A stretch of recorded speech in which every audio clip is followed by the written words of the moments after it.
how he wants to win against the Jade, right, was on point. Right. The fact that he did draw like 2 Hydras with the Pirate Warrior was kind of unlucky. Like, yeah, I mean, he did, but it looked like he was going to win that game. nah, that's the thing. That was, as I said, right? Yeah. Having the Hydra is like, it's like a really great minion against droids because dealing 8 damage to it is not that easy. But what it can do is set up a wall that has to be penetrated first with that Hydra, most likely. So you soak up the damage, you deal damage to the opponent's face, and you build up momentum or the aggressiveness for the Jade Druid by accident.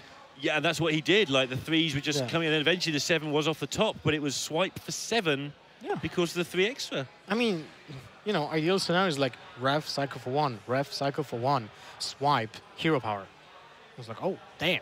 That's a lot of damage and cards and stuff. Yeah, I mean, it's like using Raf in early Hearthstone phase because I think actually in Alpha, or was it early beta? No, I think Alpha actually.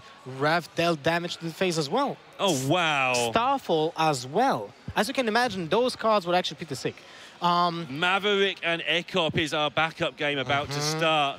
Lothar, you've met these guys a million times, I believe. Yeah. So what can you tell us about these guys? Well, I met Ek0p, I think 2005 for the first time in Antwerp. Hearthstone was very young in 2005. Oh, yeah, it had also a different name. It was World of Warcraft trading card game. Yep. So it was really back then, back in the days when we played other card games. He was actually a pretty cool guy. We spent a lot of time. Then he turns out that, well, he's half Polish. Half Polish, so we have a common language and so on. So yeah, so how were you guys doing at that game? That's a long time ago, but obviously you're still here today, plugging away at this, the card game industry. Yeah, well, I was actually ranked top 10 in sealed format in the entire world, and Ek0p was actually, I think, top 20 or something. So not bad then. Yeah, not bad at all, sir.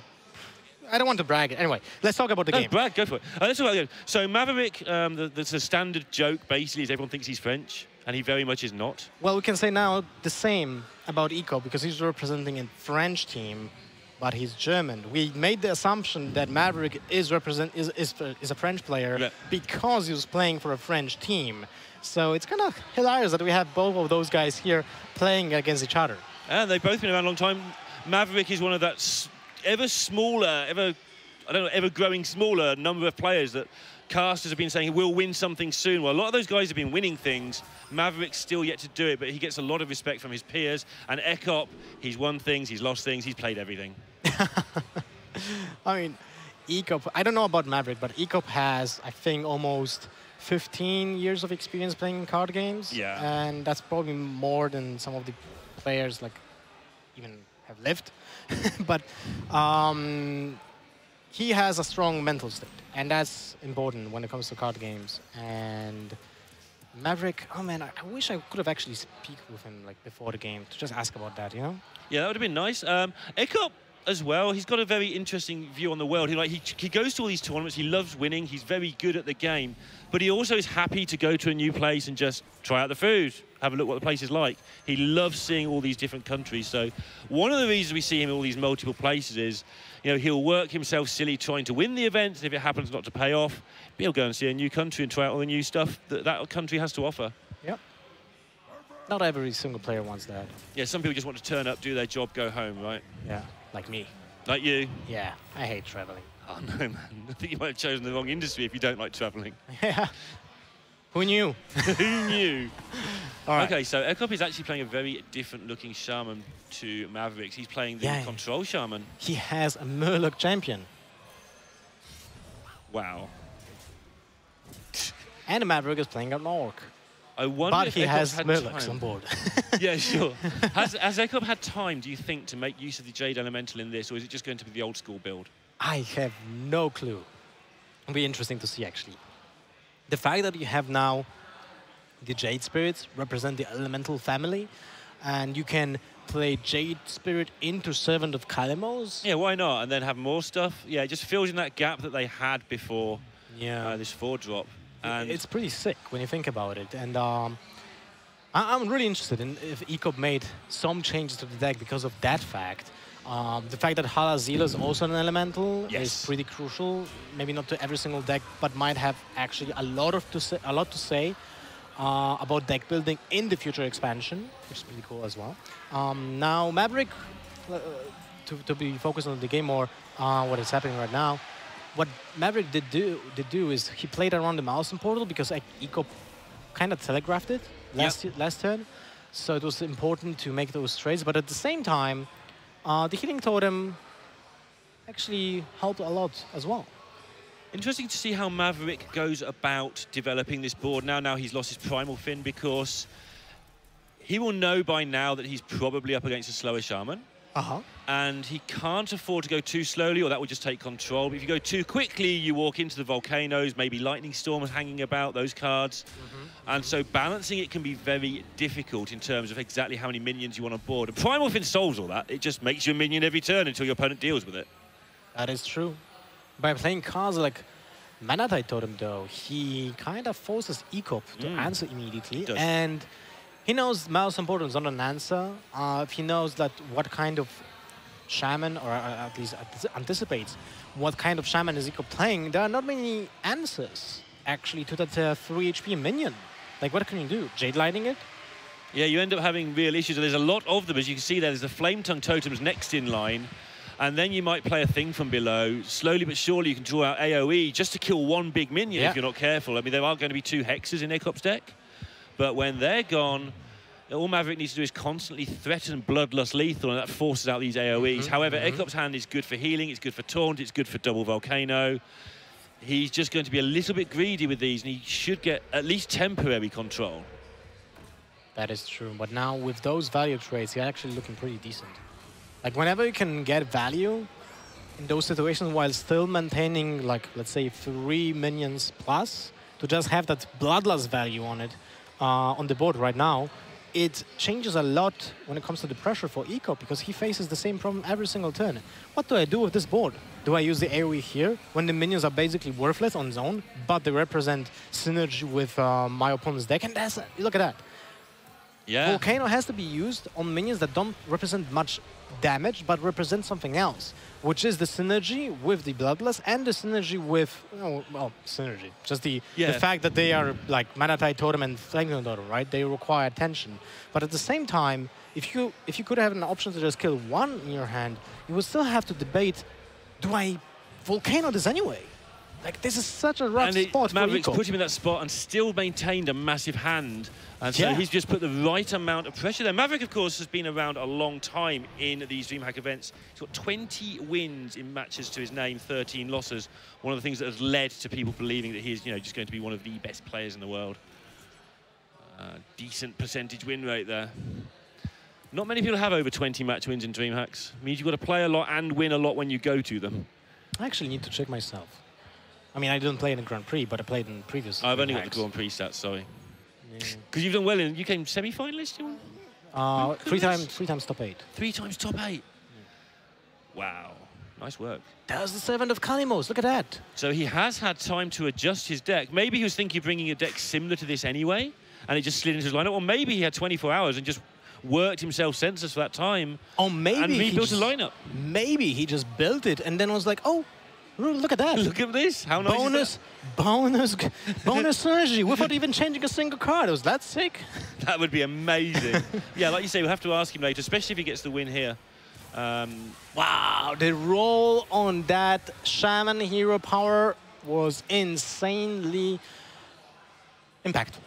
Yeah, it made a big difference and has brought Ek0p straight back into this. Still got that second volcano for when things go wrong.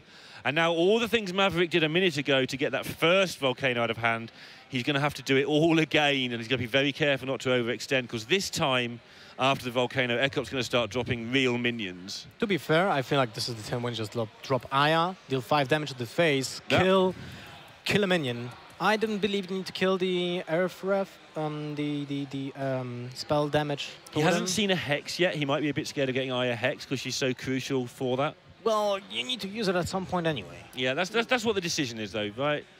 Like, he can just rebuild a little bit, but... There's literally not a single card in your hand that will be better than Aya. Sure. That will not draw... I mean, those cards will not draw out Yeah, there's nothing big left. There are no big cards in the deck apart from one more thing from below, which you would think he could deal with. Exactly. In this situation, it was kind of interesting because Maverick went for the roll and actually rolled the spell damage. Yeah. And got it. I mean, you know, roll for roll, right? Ek0p had the same thing. Halazil, Frost Elemental's also into... In fact, all three of these are cards you can take here. Halazil into Volcano seems pretty sweet. Baron Geddon doesn't seem too bad against Shaman, though. Oh, it's an elemental. Was it changed? What is going on? So many changes. Was he changed or was he always an elemental? No, I'm just joking. It was an elemental. Don't do that to me. I've not seen enough elemental Shaman to know. He was changed like... But he was changed, but I can't remember when. Very early, I think. All right, but still, like... The problem with the heal from Halazil, I find it interesting that he actually is being named Halazil. Like, yeah, it's just like someone said heal and they sort of turned it into Carney language. Halazil, and then that was it. Let's call it that. Has to be something from World of Warcraft, I mean the MMO. I would have to ask someone that actually knows his stuff about that. But still, like the fact that you can heal for 15 doesn't really matter that much if you run out of options to clear the board. So that's the problem, because you can still die when you're like 25 or something. And this is actually a good emergency stop for the Baron Geddon. He's seen a lot of the important cards. He's got through quite a few of the 0-3s, and obviously one of the threats after you've run Maverick out of stuff is just from the recursive pushing the totem button. And Baron Geddon just deals with that repeatedly until Maverick takes care of the Geddon. Yeah. But he is making his next big board. And he used the Evolve. Nice, because that will become a 7-drop that is completely boring and useless for 6. Too bad. All right, so here, Ek0p, have you got a way of dealing with a second big board? Yes, but Maverick will be able to... This Aya that he's been holding on to will be able to come down after that. This is going to be okay. Yeah, this is going to be okay for Maverick, because he has still access to the second Jade Lightning as well, so he can kill Baron Geddon with his weapon, like 100%, right? Because that's enough damage. He can also rely on his roll with the spell damage totem as well, and still push for some damage with the Emperor, Twin Emperor. Ek0p's looking at using the Volcano route, which is going to allow him, if he does this route, to develop one of those healings, so he can get himself back up to where he started. Yeah, the Water Speaker, and off we go again with Jinyu. But this time he's got the board for the first time. Yeah, the problem is that he used the Volcano when he really wanted to use the Baron Geddon, because this is why he picked him from the Servant of the Calamos. So it's definitely going to be tricky now to deal with bigger minions. Like, you don't have access to tools anymore. Apart from the hacks that you can draw, I don't see any more. Like, well, okay, Blaze Caller. That can happen. He does have that Spirit Echo, so he's going to be able to heal up quite often. And the 3-6 should be able to take care, or the next 3-6 should be able to take care of totems for a while. So can Baron Geddon if Maverick goes too wide. And to be fair, this is the last real problem. If Ek0p can pick up a Devolve or a Hex here, depending, if he plays Devolve even, he could start getting out of trouble. Yeah, that's the question. Does he have enough slots for cards like Devolve, right? I mean, I believe he should. It might be. I doubt you have 2, right? You might have 1. Yeah, but it's just such a great synergy with Milestone Portals, with the Volcano as well, because sometimes you just have like this lacking 2 damage. Yeah, and it does like 6 if you're in that situation, so it does indeed have that huge amount of synergy.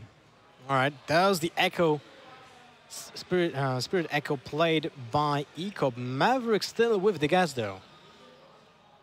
And the Devolve is pretty sweet. Yeah, it really does deal with this problem. Oh, never mind. Well, actually, it can be sacrificed, so not a big deal.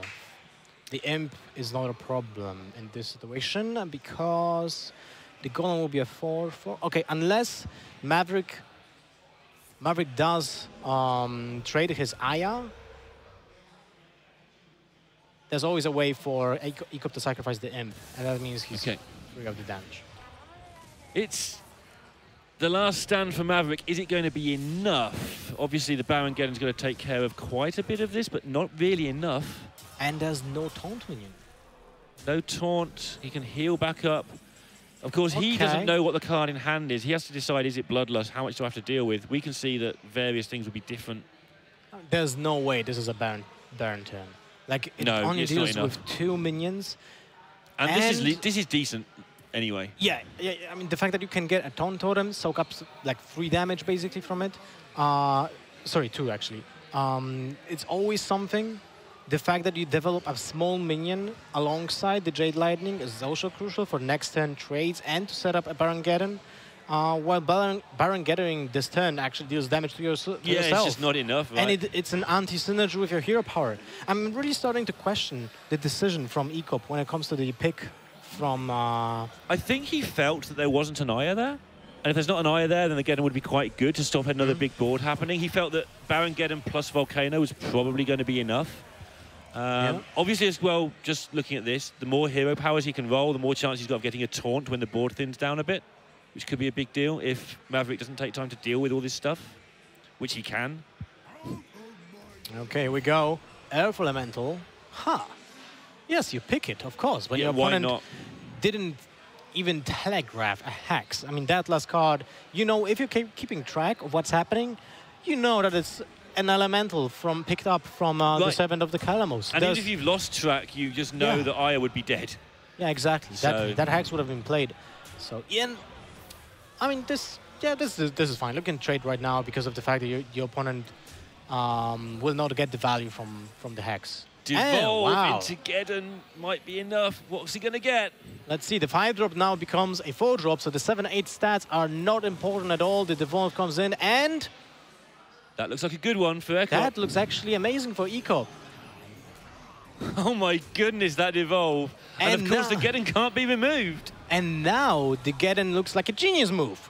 Yeah.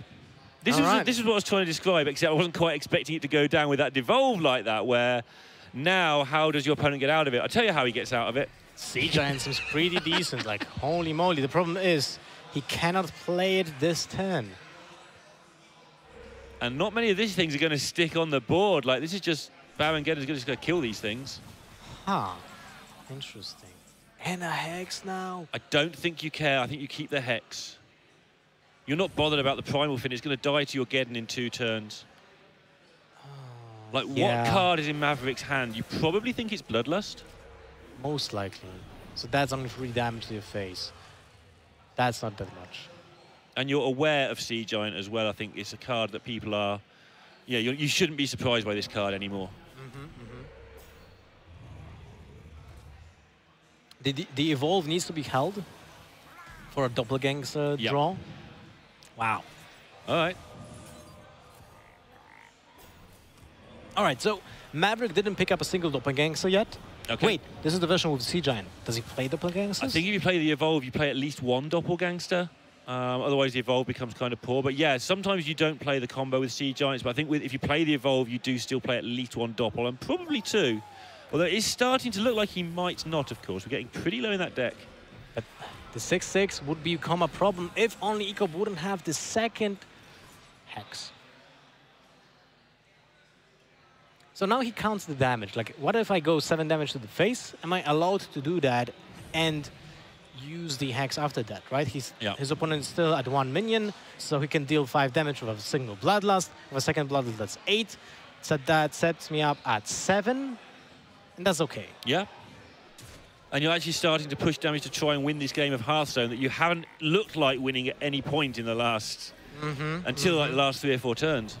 Yeah, it's definitely problematic for Maverick. And it can still go wrong for Ek0p if this Doppelgangster's picked up. Wait, how did that Taunt Totem survive? The interaction is it kills it and then it gets healed. Okay. By the healing totem that was on the board. It's really weird. Huh. I believe. Yeah, so I looked away as well and it's still there. That's all I got, but I think that's how it works. Because deaths are always worked out last after everything. So things can go to 0 and then back to 1. Yep. Wow, it's so tempting to evolve, yes. Just decide he's going to die too soon. Okay, that's actually not that bad. Note the ordering of the thing from below. A lot of people don't do it that way. You don't need to evolve it. It's a 5-5. Your 7 drops aren't that much better than that anyway. So just play it as a 5-5 taunt and be safe. I mean, the last one became a 4-6.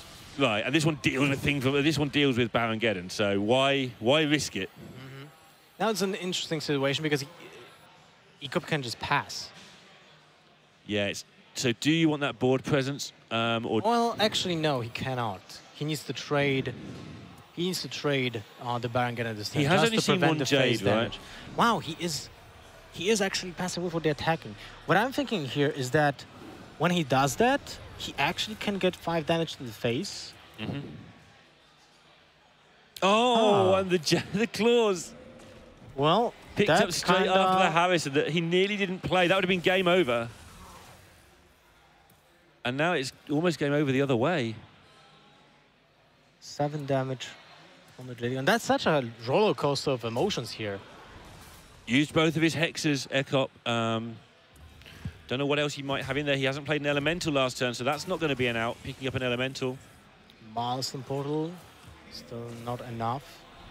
4 damage left, but I think Ek0p used both Jade Lightnings, if I remember correctly. No, wait, that was Maverick. Maverick definitely did. Ek0p's, I'm not so sure.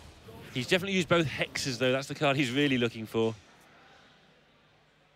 So obviously he's not. He's used both volcanoes. There is a doppelgangster, so Maverick will be upset that he drew that, just because it now is perfect information for future opponents. Not that it's a surprise. But he needs to still to play it this turn, I feel like. I mean, you've seen double volcano. You've seen at least one lightning storm. You've seen one lightning storm. At least one portal. I think you've seen both portals because there's one early on. I've seen 2 hexes. Like the AOE doesn't make a difference here because the Jade Golem will always survive almost every single outcome. So just by having more minions, you play around some unexpected cards from Ek0p. Right, like somehow he gets a 3rd volcano through some weird interaction that we haven't thought of. I don't know, but yeah, I agree. Yogg.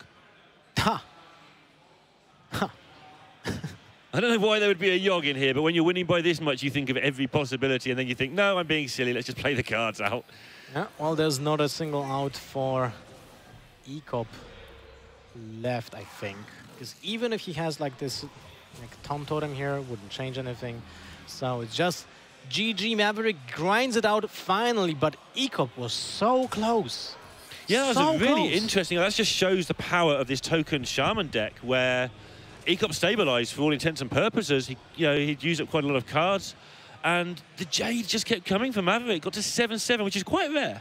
Yeah, that is true. But when you think about it, Ek0p used Milestone Portal with spell damage, 2 volcanoes with full clears, a Baron-Geddon for, I think, 3 consecutive turns, and 1 Lightning Storm. Yeah, he should have put more AoE in his deck. And something else, and still the second Milestone Portal for like a minor effect.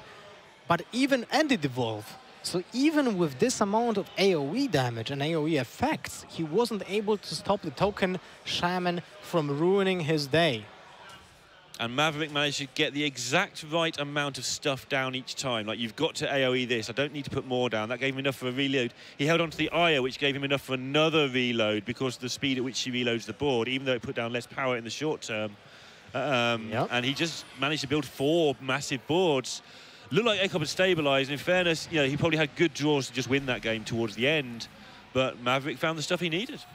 And now he's going to have to take on a pretty horrid matchup, though. This mage deck just destroys Token Shaman. I mean, we just saw decks that should destroy other decks, sure, right? But in general, between 2 equally skilled players with average draws, you'd fancy the mage. It all depends, like, on the tech cards, like Volcanic Potion, right? If there's, like, 2 Volcanic Potions, they help a lot. Other tech cards, like, we can see Eater of Secrets, which is basically a dead draw in this situation, and that's something that can actually mean that Ek0p can, let's say, choke at some point, because he will be left with tech cards that don't really do much in a particular matchup, and those choke points against aggro decks are actually super crucial. Because if you just lose one turn of damage, right, and you just get swinged by 1 Bloodlust and you didn't like have time to clear, then you will lose. But it does shape up pretty decent for Ek0p for now, because even if there will be a flood on the board, he still have access to the Volcanic Potion and the ping, so all the problematic totems with 3 HP can be dealt with. Looking at this build as well, this is an interesting build. This could still be basically freeze mage. There's so many decks now you don't know what to call them. Like, what do you call a freeze mage with a Medivh in it? It just sounds like a bad joke sometimes. What do you call XYZ? But this has got the Doomsayer tech, so interesting to see if he's full on with Doomsayers and double Volcanic, or if he's just playing 2 Doomsayers, 1 Volcanic. Huh. I think you got your answer then. Yeah. And you've got to play the Doomsayer as early as possible, because things can just go horribly wrong if you wait. Yeah, I mean, there's access to 4 mana, 4 damage card, right? Jade Lightning, easy way of dealing damage with even 0 attack minions because you just play Flaming Totem. Yeah, so that's 4 damage, 2 mana card. Yeah, it's kind of Cochrane Elite, but for 2 mana. The Devolve is actually deals 6 damage most likely. Oh, never mind. Nice. I mean, given that you're getting Devolved, that's as good as you can hope for. Yeah. And that actually... I mean, 0-7 to 3-2, that's almost the same stat line. And it killed more minions in the end as well. Yeah. It was kind of sweet when you think about it. The one Doomsayer took out a Devolve and a Milestone Portal and a 1/1 minion. This is a play we don't see enough from a lot of mediocre players. This 2/4 card is actually pretty good against Shaman. I mean, turn 4, what do you do else, right? You can drop a Medivh's Valet or another Doomsayer with the ping. And he needs to save the second Doomsayer for a Frost Nova draw right now. Or for a, let's say, Glyph into Cone of Cold, Glyph into Blizzard, a natural Blizzard draw, and so on. Yeah, it sets up this play as well. It's just good at killing totems as well. Just the right shape for this matchup. I mean, you don't want to put a 4-mana 2/4 in your deck, but if you've got one and it does nothing, it's not too bad in this match. Yeah, and now Maverick is behind on board. Huge numbers were dealt by Ek0p. I mean, that was a 2 damage, but it was dealt in multiple, multiple ways. So a full board was being killed for Maverick. That never looks good for the toned. And this is a different situation to the previous match where, you know, not only does Ek0p have access to more AoE, but he has access to pings to tidy up the loose ends. He has access to freeze to get rid of 7/7s, and we're not anywhere near that. And this is just looking like Ek0p rolls to victory here. And he even saves the Blizzard, though it looks very promising to use it right now. But at the same time, I like it because he gets the value from the Medivh's Valet this turn. He still gets to develop the Ice Barrier, which he cannot, like, if he can play Ice Barrier on his own, but then he cannot benefit from the fact that he will have a synergy with the Medivh's Valet next turn. So that means he would need to spend another 3 mana next turn. That's not ideal. Gets to keep that Blizzard Doomsayer combo as well, which he probably have to get rid of in a minute, but yeah, hold it as long as you can. Things might change. And I mean, he will count the damage with the Bloodlust. The potential of the damage, is it like threatening enough for him? So if he pings off the 1/1 here, the potential damage is 17. I think he'll be okay with that. I think he'll ping off the 1/1 because he won't want to take 21. That seems a bit scary. Huh. But what about the Acolyte of Pain and the Frost Nova this Frost Nova to play into Blizzard Doomsayer, but then you have to start pinging your Acolyte. That's no good. It might work with the Frost Nova and just ping your Acolyte. No, because you don't have 8 mana. Goes for the ping, okay. Right, so he's happy taking the worst case of the Bloodlust with the last card in hand being 21. He's okay with that. Which is fine, because it doesn't kill him, so quite often in freeze mage decks, you just have to make sure you don't die, and then you're good. The only thing that you have to be wary about is Jade Lightnings, basically. So if a Jade Lightning or 2 of those are not setting up to break up your block, you're fine. Yeah, exactly. And because there's only 1 card in hand, it would have to be a top deck as well. So took a tiniest chance there, and he's absolutely fine. Now he's just going to exert his authority on this. He can clear pretty much any way he wants to. I favour keeping the Blizzard back for later because you want to freeze the bigger minions. That's maybe this way. Yeah, okay. I've been an interesting choice, actually. I'm not sure about it. Yeah, thinking back now, so you could Blizzard this, kills most of them anyway, and then keep this combo for the bigger minions. Okay.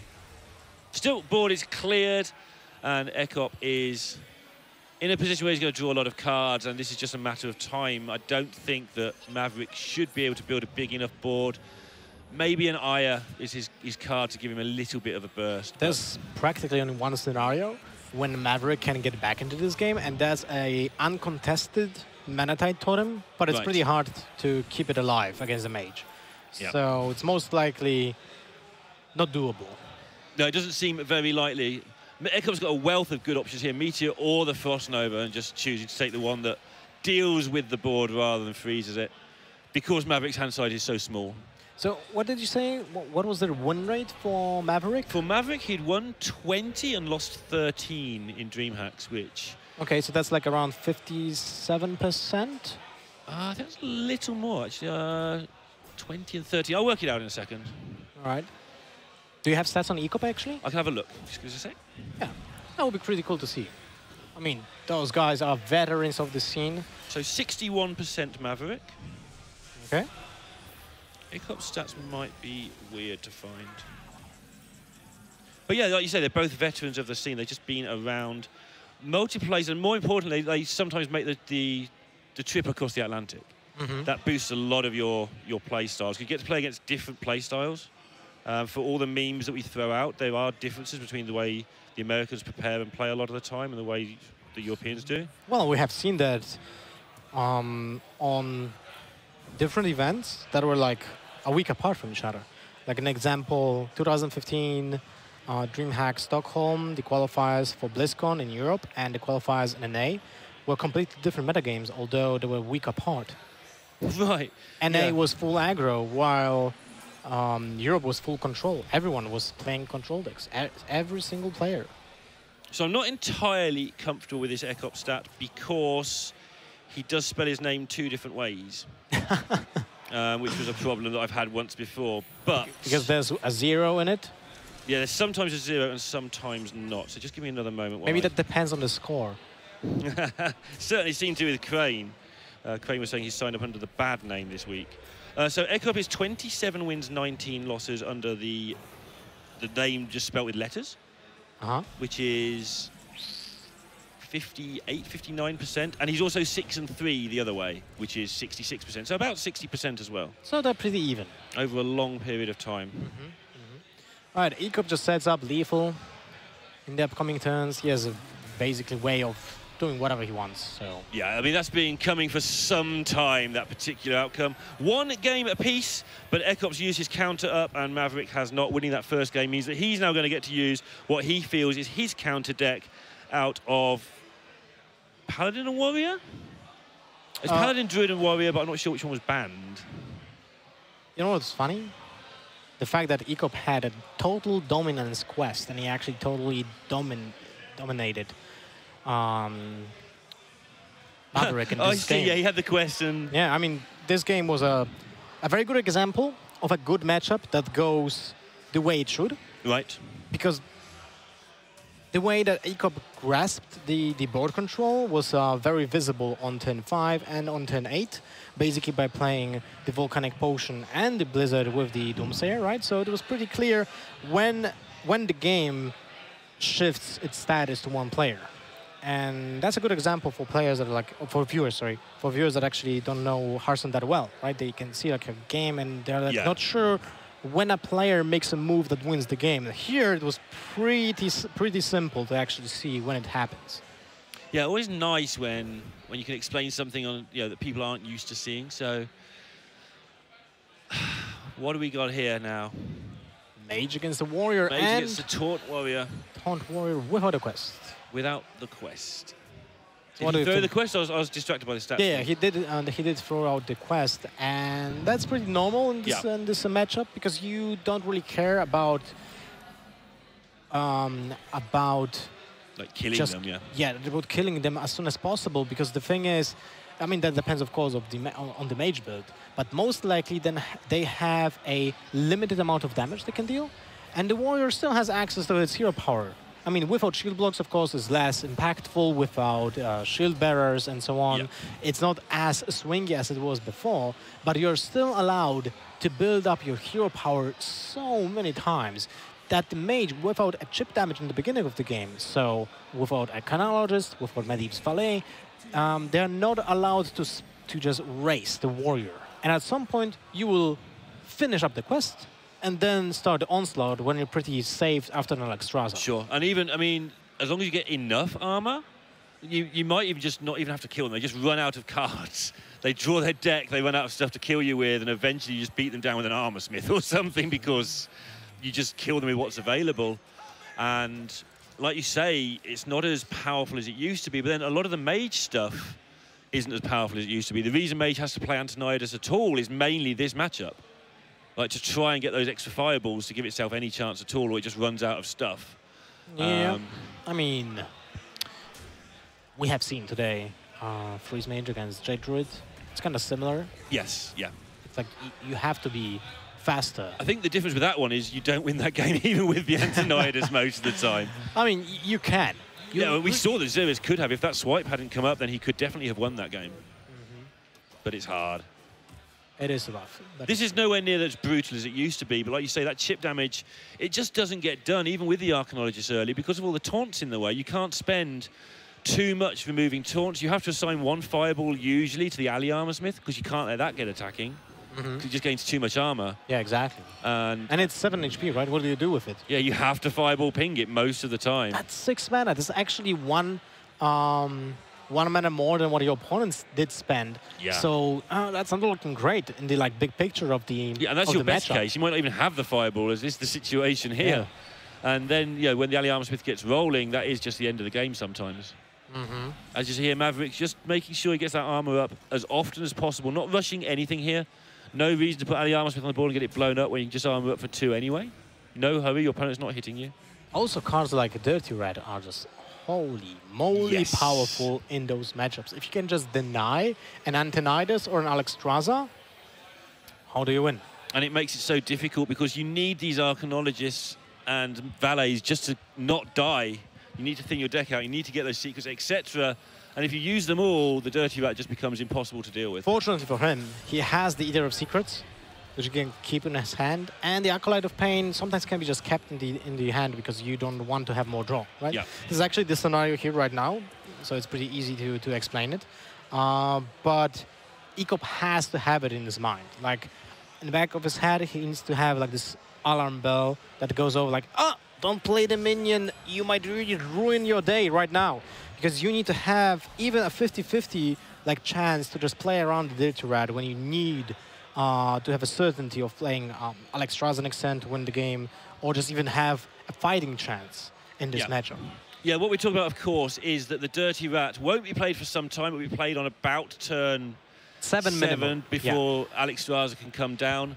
And by that time, Maverick will have a way to deal with it in the form of Execute or maybe Brawl, maybe some board presence. So it's not just, why are they worried about him getting a free 8/8? Well, it dies, and it ruins all your synergy. Yep. And that's the end of your game a lot of the time. I've seen games won where Dirty Rat's gone into Alexstrasza, and they've gone, forgot I can't deal with that. But yeah, usually it's because the warrior just tidies up after itself. That is true. All right, well, now we see the scenario with the ally armor smith. It requires attention. Yes. Right? And how do you do that? He doesn't have a fireball. He can use the Frost Nova, but there's a Doomsayer. That would be like ideal scenario, basically.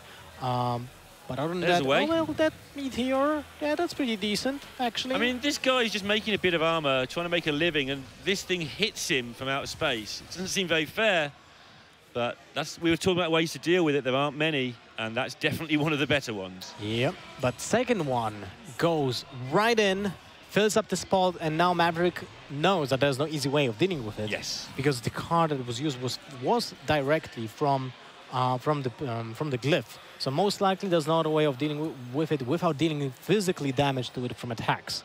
So that's pretty sweet because it deals the damage, creates the armor, gives more value. Okay, talking of more value. Yeah, Indeed, exactly.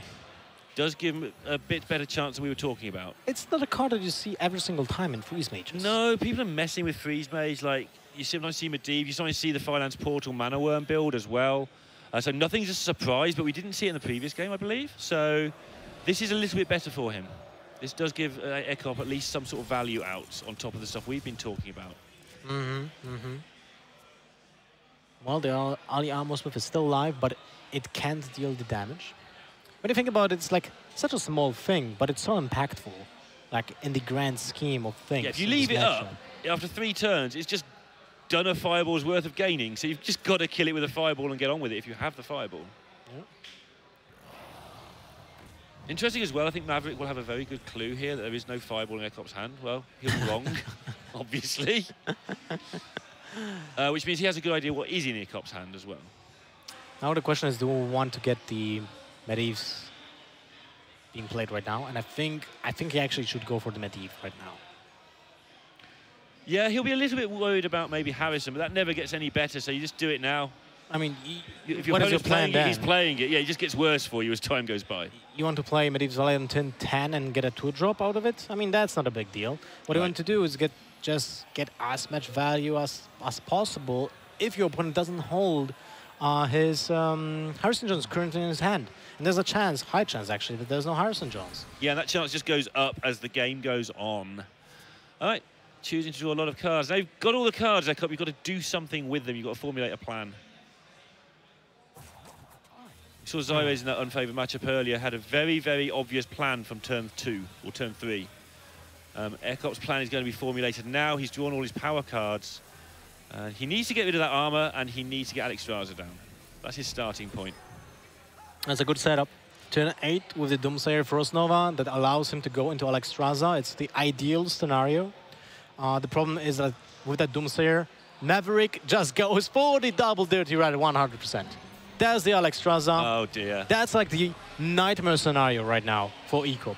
The fact that he did set up a good Alexstrasza turn for next turn because of the Doomsayer actually bites him back, and now the second Doomsayer takes the Medivh? No. And Maverick there actually thought for a long time, he's like, I've caught the Alexstrasza, do I even need to play the second one? The answer is, of course, well, yeah, might as well. When are you going to play it otherwise? He couldn't think of a better time.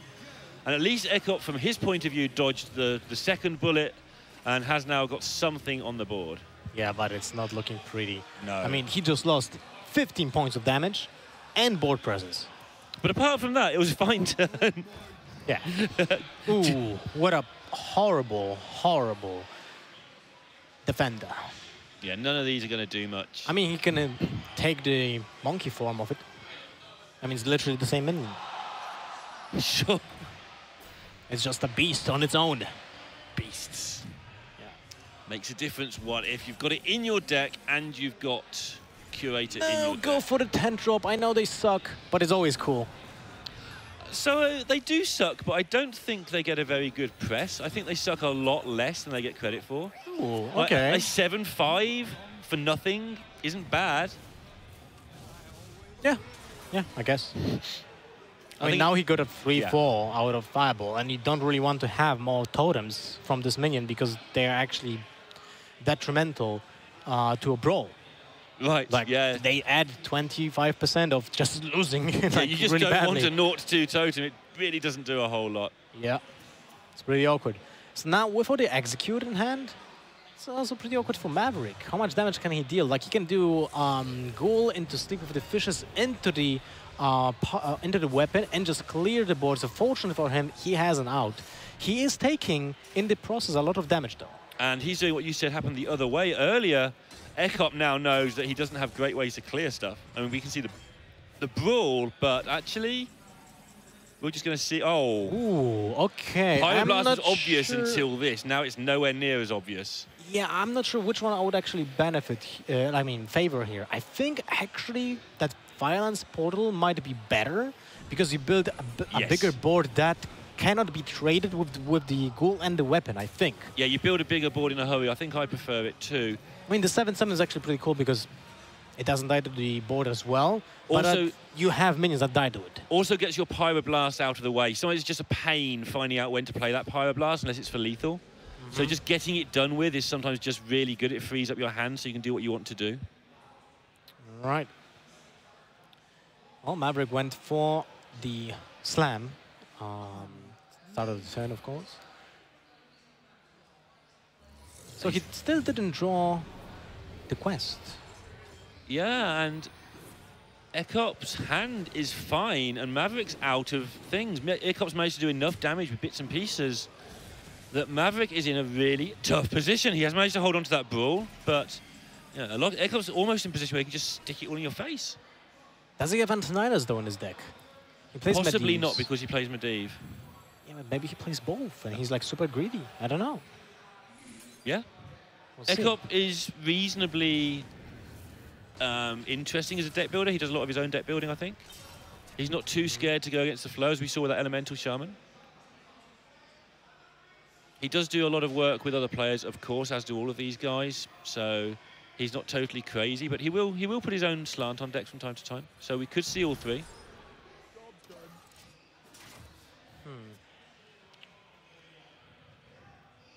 Sleep with the fish is not really helpful at all. No, not good at all. It's almost a complete miss right now. Unless he wants to kill his own board. I mean, he needs to win this brawl. He really does. Oh, man, that's unlucky. That is unlucky. Yeah, that's a harsh, harsh brawl, but... Now he actually needs to use the Sleep with the Fishes. Yeah, and Ek0p is in a position where he has a lot of card draw against a warrior who hasn't managed to get too much armor going and has one card, which you know is a taunt, and it's a taunt the opponent hasn't played. Ek0p will be a bit scared of that card, but we can see it's just pretty garbage. And a taunt in general, you know, this is, you're at the face now where you just go phase. Phase? Where you go face. I knew I wanted to say those two words one way or the other. So now it's pretty hard to say which is the best play for Ek0p. I actually really don't know because of the fact that we don't know the cards left. I feel like you draw first and see what you get. No. I mean, which card to draw first? You have, right. Because you have basically Arcane Intellect, you have Acolyte of Pain with pink, which is 5 mana, right? And then you also have a glyph that can give you card advantage as well. Is he nearly out of cards? Was there some low number there? I think it was 5. So he's on a very low number of cards as well. Meaning he doesn't want to play the card draw. He's going to rely on the glyph to do it for him, maybe. Well, the glyph into a book would be amazing, into a tome. On Cobblestone would be actually like super amazing. Molten Reflection is not terrible if he actually has a decent minion in his deck. Yeah, he must have. He will know what's left. There's at least a 2/3 left. I can't think of anything else. Okay. Oh, that's a pretty decent good. minion in your That's deck. pretty good because you can actually go for the Violence Portal next turn into Molten Reflection, whatever you did get from it. That's amazing. That's 5 to face and 2 5-drops for sort of 9 mana. Yeah, that seems Look at good. that. Maverick is running Finn on paper, and on virtual paper actually, because now whenever he draws the quest, it's basically useless. I think he is left with like 9 cards, so most likely he doesn't even have required amount of taunt minions left in the deck. Right, and the way that he wins this, we said right at the start, is he runs his opponent out of stuff. Well, Ek0p isn't running out of stuff. You know, he doesn't have that much left, but Maverick... He's seen both Ali Armor Smiths. He's seen at least one regular Armor Smith that I can remember. It's going to be very difficult for him to get out of range of just Ek0p hitting him in the face. And the taunt's all well and good, but it's not really attacking, and it's the time to defend has sort of happened. 11 cards left. Okay, so maybe he still has the amount of minions required, but it's not looking great. Right, so Ek0p is actually going to choose to deal with this, by the look of it. I mean, you have to go for the Violence Portal, I believe. Like, you need a beater on the deck. Yeah. And Do you then get you might face or do actually... kill the minion? I think you should kill the minion. Play around brawl that way? Yeah. Holy Oh moly. my goodness. So, that was actually a word when he could have just saved the Molten Reflection, unless he doesn't have any more minions in his deck. Uh-huh. Because you want to play around the brawl, right? But other than that, it's like pretty sick that you get a 2 mana 7/8. So yeah, Freeze Mage doesn't have much. Oh my god, it's got 2 7/8s. Yeah, it's got plenty of damage suddenly. Portable fireballs and more. So you can go through one of those. So what he's trying to avoid doing here is he doesn't want to Blizzard and give away the card. He would rather Maverick have to kill his own Acolyte of Pain next turn. I believe that's what the thought process is. Yeah. But on the other side of it, you do so much damage if you do end up using the Blizzard and the Medivh's Valet and just getting through. 3 cards left. Okay, so with those 3 cards left, I don't believe there's any other card draw left in the deck. There's probably one Arcanologist. I think we've only seen one, if any. Have we seen one at all? Oh, Yeah, we've seen one. Right. We've seen both glyphs, I think. There was the Meteor, right? Yeah, I think we've seen one Frostbolt only. I might be wrong. Meteor and Mortal Reflection, so both glyphs were played. So he is low on stuff. We've seen the Pyroblast, we've seen the Alex. We haven't seen an Archmage, but there might not be one because he played Medivh. And he goes for the Arcane Intellect. So he knows what he wants to draw here. Exactly. He needs a card that is like the last card in the deck, basically. Hey. So he has a certainty of drawing it. So it might be a Pyroblast. That would be a second Pyroblast. Yes. He's drawn the two cards that I identified, so I now have no clue. It has to be Fireball in this situation. It has to be Fireball. Oh, because, yeah, okay. Well, it's GG anyway. But it has to be Fireball in this case. No, Ice Block. Okay, that's interesting. That was the easiest one to work out as well, as it happens. So it's not in his hand and there's one up. So basically, he was fishing for the Frostbolt in this situation. Yeah, to make sure that nothing bad could happen, I think. Yeah. All right. I mean, he actually won a game that wasn't favoring him at all, especially after that dirty rat turn. And you can think about the matchup like, what did Maverick do wrong in this case? Because he was in a commanding lead all the time, right?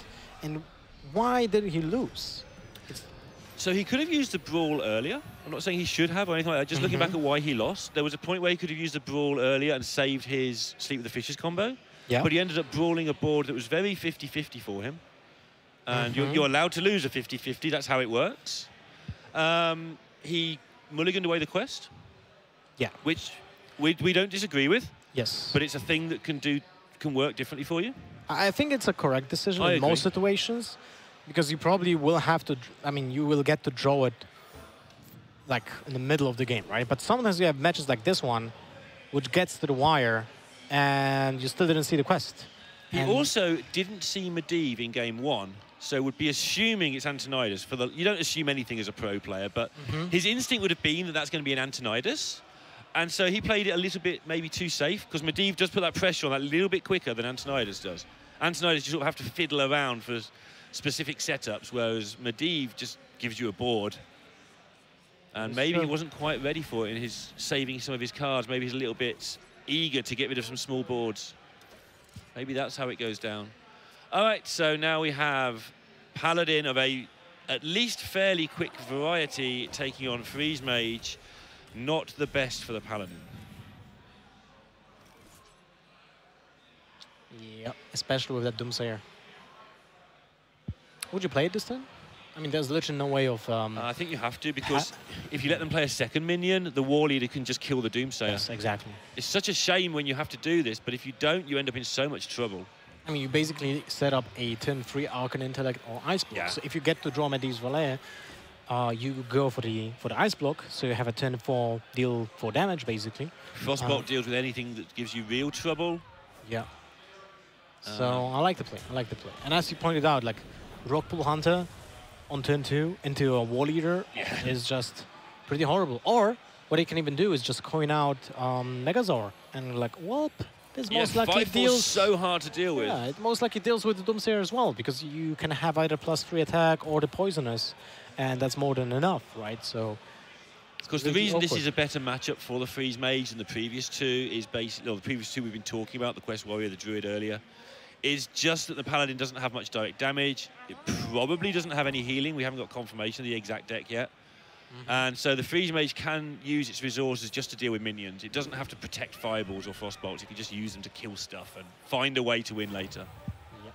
And now we can see that Maverick is setting up a additional Murloc on turn 3. That pretty much says, yeah, I have a Megazord next turn. Yeah, it definitely does. So how do you deal with that? And the question, like, do you even deal with it? If you just go for a passive play, Maverick will benefit from it. If Ek0p goes for an answer, he still benefits from it, because he's still left most likely with 1 minion, and he can just build up more Murlocs next turn, because he has the Hydrologist, he has the hero power, so he still sets up the same exact scenario every single turn. And until Ek0p can find a permanent solution to the board flood of Murlocs, he'll be facing a really tough board. And of course, although you know roughly what you're up against, like we know roughly what Maverick's playing, and so does Ek0p, you don't know whether you're playing around Blessing of Kings, you don't know whether you're playing around Spite Ridge Steed, you don't know if you're playing around... You don't know exactly what the composition is going to be. There's so many different similar Murloc decks. Maverick taking Wind Fury on a 1-3, that might be interesting, because Ek0p has to kill that. Okay, that's interesting. That might get a Blessing of Kings next turn. Yeah. The fact that he actually went for the Megazord tells Ek0p few things. Either, as you just pointed out, Blessing of Kings is a totally devastating move. Like, it leaves Ek0p with almost no answers if he hasn't had like a Fireball yet or the second Doomsayer, right? With a freeze with it, so it's not that easy. The other thing is, your opponent will have a second Megazord in his hand, and that means that the Wind Fury Murloc is actually very impactful. Yeah. Like, you need to kill it anyway, because a second Megazord with +3 attack gives him 8 damage. That's almost the same as the Blessing of Kings in this situation. And Ek0p has called this bluff. He's just said, okay, buff it, see if I care. And he's actually going to kill off the Megazord. Whereas I thought Maverick made a great play there in making sure that Ek0p was going to have to kill the 1-3. Actually, Ek0p's just gone, no, I'm not going to kill it. I'll make you buff it and see if I can get rid of it another way. I've got plenty of freeze. I'll be fine. Yeah, look at that. So what can happen? This setup from Ek0p is also like making a small guess play for Maverick. What is a turn 6? Is it a Blizzard? Right? You don't fear the Flame Strike yet. So you might set up some Murlocs for the Megazord in the upcoming turn. But if I go into a Blizzard, then I can't really play either Hydrologist or the Chomp, right? If I go for the Rogue Bull Hunter, then do I play the Wall Eater? What do I buff? There's so many small decisions here just based on the fact that you need to play around few cards. And now with the attack here, he doesn't play around Blizzard. Well, he plays around it a little bit because the Wall Eater needs to be pinged on turn 7, basically. Yeah, they're just both playing around things that the other ones put into their heads is there, and neither of them have got it. Although Maverick has now, oh my goodness. Oh my God. Going to have a massive Megazord, but actually Ek0p now just clears the board. That was, I think, the best possible card that he could have drawn. It couldn't have been any better. It's just impossible. There's no way that Maverick can actually kill it. I think... Wait, is it there? I mean, I can't think of one. A quality consecration, but it doesn't fit the deck. Yeah, exactly. So if you're Maverick here, do you play this and... Like, it's a 1-4, you don't care. You want to get on with next turn, save this 3 mana, even though you're just throwing it into the... I don't know, to the fire or something. I don't know what Doomsayers do. I'm a little bit sad because it was actually pretty cool. Like, the setup of the turn 4, 5, 6 from both players was so, like, you know... these small bluffs were so cool, but then it was destroyed by just getting the most powerful cards. Sure. But it was still, it's still possible. Like, Ek0p has a really good matchup here, right? Yeah, there was a lot of interplay there where both players representing stuff they might not have while still trying to play with what they did have. And like you say, in the end, it was settled by that Doomsayer, but looking good for him now, but he's still got to be very careful.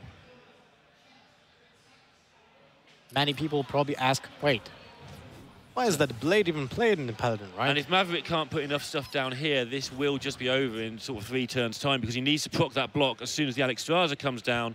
Otherwise, Ek0p will just Pyroblast the phase the turn after, then the turn after that will be lethal. So you've got to proc it the turn that the Alex is played, and it looks like he's not going to be able to get enough damage down.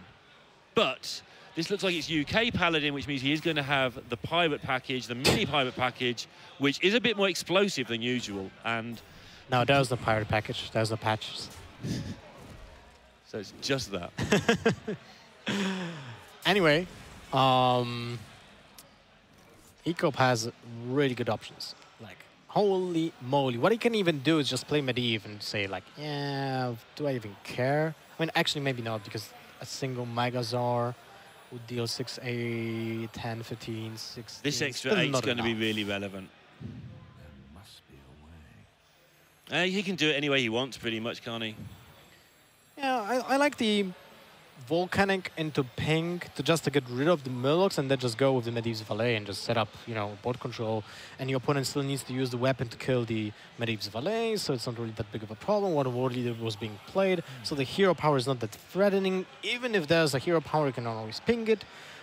So does he think there's any healing at all apart from maybe a True Silver in here? Because if so, if not, then he does just try and set up any way he sees that this Alexstrasza takes control of the game and doesn't get procced that turn is how he'll go about it. I would say that Ek0p doesn't anticipate any healing or too much healing just cards 2 damage or 2 or 4, yeah. Because of the fact that Maverick is actually playing 4 1-drops and he showed them to Ek0p, so he should draw conclusions of what is happening. If he kills the Dread Corsair, then that would take 6 damage over the next 2 turns off the board. But by playing the block of the barrier instead, that's putting 8 actually onto his face. So he's gaining an extra 2 by doing that over the 2 turns he's expecting to have to play. Well, that's unlucky.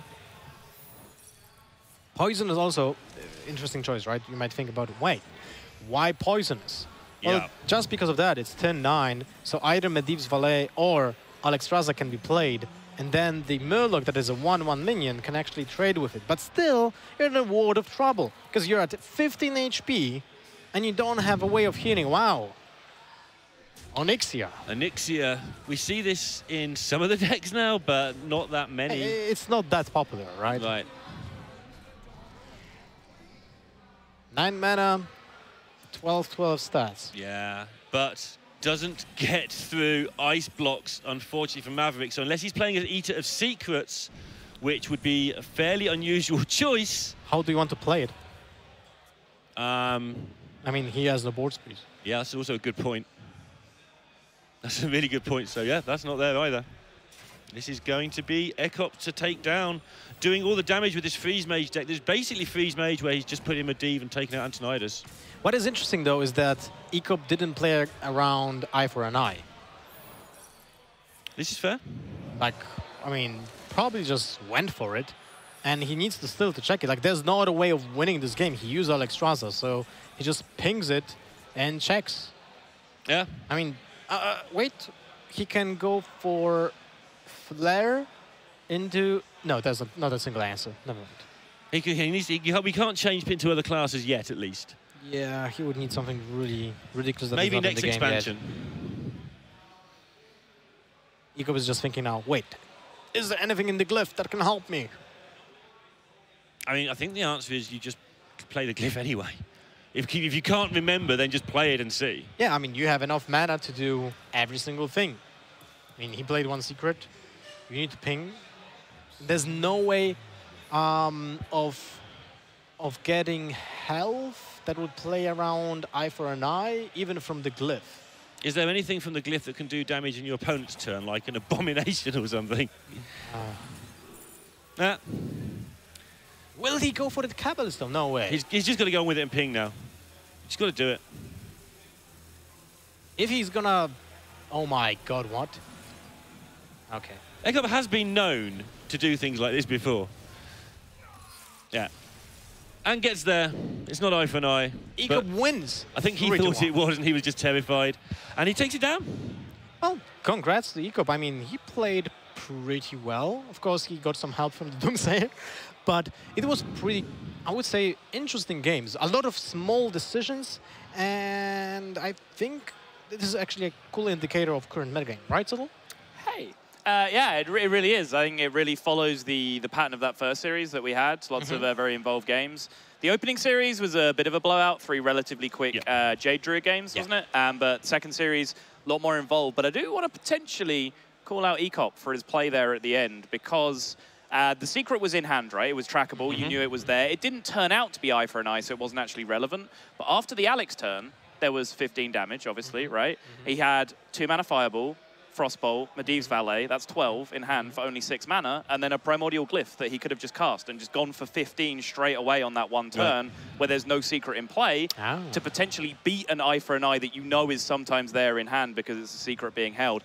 Didn't end up being relevant in the end because, of course, eye for an eye wasn't there, but it's something he could have beaten with the slight upside of playing around that tiny Eater of Secrets percentage chance as well. Yeah, and it's not like it's a small percentage, 60% chance that's come from the hydrologist for eye for an eye. So it's not like you're playing around some sort of ghosts there. You're playing around a very real thing that happens every single day.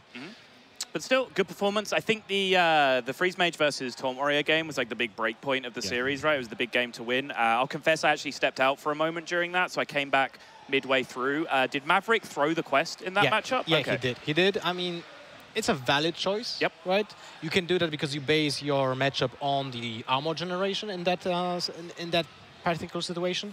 But also, the problem was that, I hate saying that, but it was actually very impactful that the biggest minion did survive the brawl. Because he had a choice, like a 50-50 of winning the brawl, and there's what 25% of his opponent actually having a 6-6 after the brawl. Yes. And that was like super impactful. It gave another, I mean, it accelerated Ek0p by at least 1 turn, basically by that additional damage, and it lost card advantage for Maverick because he had to use his weapon and sleep of the fishes the same turn after the brawl. So he couldn't develop, he couldn't play the hero power. It was really impactful. Yeah, I do want to add, though, I'm okay with the quest being thrown away when you have Dirty Rats in your deck in particular. Yeah, he had 2. And we saw that having an impact because he Dirty Ratted the Alex. And you talk about Maverick maybe getting a little bit unlucky with the Brawl. He did nail that Alex Straza with the Dirty Rat going back the other way. So, but he had 2 Dirty Rats. He did, yeah. But, you know, so maybe a little bit swings and roundabouts, but of course the Brawl did end up being backbreaking. Lorinda, you want to say No, I was just going to say, something? Maverick also didn't know that Medivh was in that deck, so I feel, and I can't reverse engineer it, it was just too much going on for me, but I feel that he maybe uses removal a little bit frivolously very early in that game to get rid of some 2-3s because he's expecting Antonidas that he can just deal with. So the Medivh obviously presenting a much wider option may be an issue there as well. But again, I'd have to reverse engineer something that we hadn't seen it either. Yeah, I will say I did step out for the majority of that game as I saw, but when I came back, it really looked like Maverick was scrambling with super inefficient removal every turn, like double sleep with the fishes, like all kind of crazy stuff going on. He didn't draw a single execute from what I remember, right? So he was on the ropes, like every single big minion was like, how do I deal with it, right? The Medivh had to actually eat a lot of damage, right? And a single execute would have deal with the problem. So that was kind of problematic for me. So based on our opening couple of rounds so far, question to both of you, I guess, is what kind of reads do you have on the metagame that we're looking at? Is there anything like emerging that you feel like is going to be a powerful deck? How has the Quest Rogue nerf adapted the metagame? Is Jade Spirit having an impact? I'm going to start. I don't think we had seen enough of the metagame yet to make a prediction. To be honest, I feel kind of sad that the Jade Idol Druid deck basically seems to be the contender for the #1 deck right now. You're a big fan of Jade Druid, yeah, aren't you, I'm a big fan of the Druid anyway. Like, you know, with cards like Innervate, I love them. And with the addition of Jade Idol, I'm just like, you know, blowing up with ecstatic emotions. Careful. I didn't know where you were going with that for a second. Those volcanoes. But I feel like Jade Druid is gonna steer the metagame into his own direction. Okay. And that will develop maybe into a metagame where Rogue needs to get back, you know? And even maybe the combo Rogue. I mean, sorry, Quest Rogue. Maybe it will have to be back in the metagame to just keep those Jade Druids in place, you know? Interesting to me that a lot of players seem to be risking leaving up the Jade Druid. So everyone knew that Jade Druid would at least be a big part. No one knew quite how much. But people seem to have decided to take it on rather than ban it and leave themselves more flexible lineups to ban something else if needed. We saw that with the Bittertide Hydra in the Pirates there, which Powder beat anyway, but that was obviously a nod to I can't beat Jade. I have to try and cut the sarcasm out of my voice now, which is very difficult, but this is earnest this time. You are actually a big fan of Jade Druid, right? I like playing Jade Druid a lot. I find it to be the deck that's easiest to ladder with when I'm having a bad day, which happens sometimes. So yeah, I was sat back watching that with Raven, who's on break at the moment for the majority of that series, and we looked up when it was 1-0 and about to go 2-0. For Powder with the Jade Druid. And we sort of looked up and was like, why is Jade Druid still here? Because like the lineup looked like it was very weak to Jade Druid. And as you said, Pirate Warrior in a vacuum is, in my opinion, a little bit unfavored against Jade Druid. Double Hydra should tip it in your favor so you can understand why Zyrez chose to leave it up. But still, it looked like he had kind of a bit of a gap in his lineup towards that Jade Druid while still choosing to ban out, I believe, the Shaman is the ban that he went for? Yes. Yeah. Yeah. That's the thing with the new metagames, right? I mean, just right after the patch, you don't know what to exactly expect. As you said, you might maybe assume that the Jade Druid would be like prevalent in almost every single lineup, and maybe people should be more prepared against it. But sometimes the obvious, like the elephant in the room, is not that obvious. You know? The green elephant in the room. The green elephant. Yeah. But this has happened multiple times with Druid throughout the history of Hearthstone. We had 14 Druid, combo Druid, whatever you want to call it. People would build lineups in Conquest. Oh, I'm just going to beat it. And then Tice comes in. Innovate's a heck of a card. Yeah, Innovate and Wild Growth don't give a single damn about your bad matchups. Yeah. Druid is just always going to get the job done every now and again. And it would be a shame to kind of walk into a metagame that is dominated by Jade Druid. I hope we're not leaning that way. But I think there are definite tools that you can use. I don't know how you guys feel about this. Like Miracle Rogue, for example, is a pretty crushing matchup against Jade Druid. There's plenty of other ways. I mean, Evolve Shaman coming in as well. Like you land Doppelgangster Evolve, the game is just over. The problem is you have to have multiples in them in your lineup, right? Because otherwise someone will look at your lineup and just say, okay, if I ban that, then my Jade Druid sweeps. Yeah, I mean, there's also a strategy of just banning Druid, and then you'll worry about other stuff, right? But you take power away from your Evolve Shaman if you do that. That's a good point, actually. So if there's a bit of a guessing game going on between Evolve Shaman and Jade Druid, which if I ban your Jade Druid, my Evolve Shaman's worse. But if you ban my Evolve Shaman and I ban your Jade Druid, hey, I'm good. It's also a hard deck just to tech against, right? Because, you know, if Paladin or Warrior or whatever is dominant, you can throw Hungry Crabs in. If it's Murlocs, you can throw Weapon Destruction in if that's what you want to deal with. Jade Druid is just a bunch of stat-efficient minions that go on forever. Like, it's a hard deck to actually tilt your bad matchups towards. You can queue counter decks, but you can't really add in tech cards that help you get there, right? Yeah, that's true. That's true. Well, anyway, it looks like we are ready to wrap things up for round number 2. We will wait for the final few games to finish, generate some brackets, and we will be back as soon as we can with the 3rd round here at the DreamHack Grand Prix of Valencia.